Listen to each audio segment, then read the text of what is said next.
আসসালামু আলাইকুম। তো আজকে দ্বিতীয় পর্ব নিয়ে হাজির হলাম মদিনা শরীফে। আজকে আমি আপনাদের মাঝে তুলে ধরবো নবীজির রওজা মোবারক আর হাজার হাজার সাহাবীদের কবরস্থান জান্নাতুল বাকি আর মা ফাতেমার কবর সব দেখাবো আজকে আপনাদেরকে। তো পুরোপুরি ভিডিও দেখতে হবে, ভিডিও না দেখতে পারলে আপনি বুঝবেন না। তো দেখেন, তো এখন আমরা আশেপাশ দিয়ে একটু ঘুরবো, মদিনা শরীফের আশেপাশে জায়গাগুলো দেখবো, আপনাদেরকে দেখাবো, দেখতে থাকেন।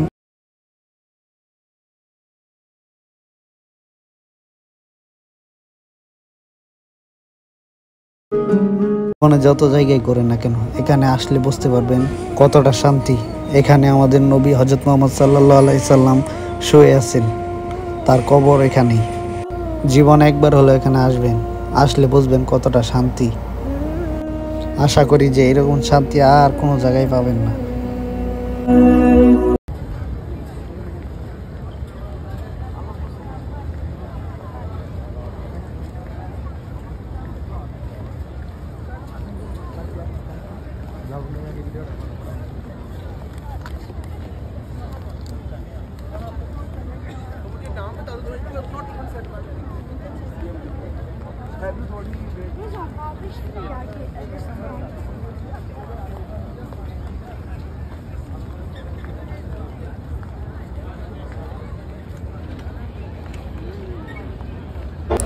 এখনই আমরা নবীজির রওজা মোবারক জিয়ারত করতে ঢুকবো।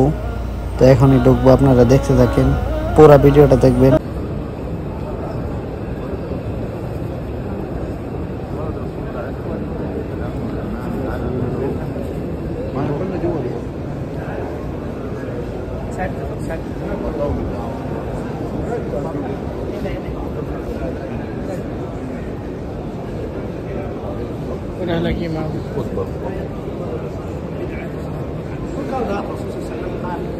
قال من أحدث في المدينة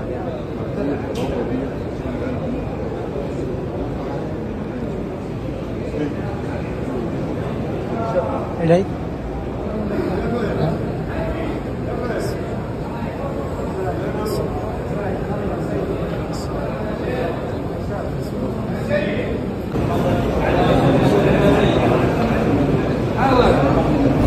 আমরা নবীজির রওজা শরীফে আইসা পড়ছি।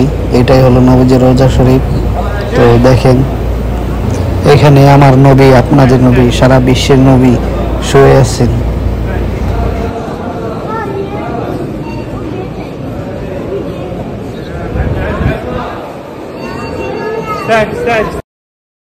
এখন যে কবরগুলা দেখাচ্ছি কালো পাথর দেওয়া, যে কেন একটা মা ফাতেমার কবর। এখানে আগে সাইনবোর্ড লেখা ছিল, তো তখন মানুষ অনেক ভিড় করে দাঁড়িয়ে থাকে, এই জন্য সাইনবোর্ড নামিয়ে ফেলছে, এই জন্য এখন বোঝা যায় না কোন কবরটা, এটা বলতে পারলাম না, না জেনে না বলাটাই ভালো। এই চারটার মধ্যে যে কোনো একটা মা ফাতেমার কবর আছে, এটাই সেই জান্নাতুল বাকি।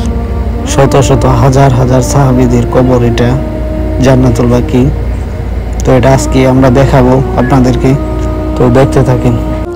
এটা দেখার জন্য শত শত হাজার হাজার লাখ লাখ হাজিরা আসে দেখার জন্য। দেখেন লাইন দিয়ে যাইতেছে দেখার জন্য। এটা সবসময় খোলা থাকে না, যখন খোলা থাকে তখনই হাজার হাজার হাজিরা দেখে।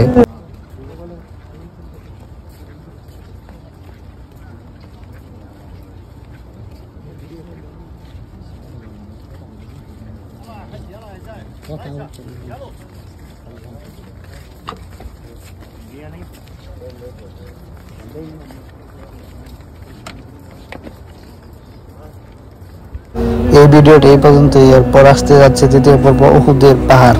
উহুদের ময়দানে যে যুদ্ধ হয়েছিল ইসলামের, সেই যুদ্ধে অনেক সাহাবীরা মারা গেছিল। তো ওই ভিডিও আসতে যাচ্ছে পরের ভিডিওতে।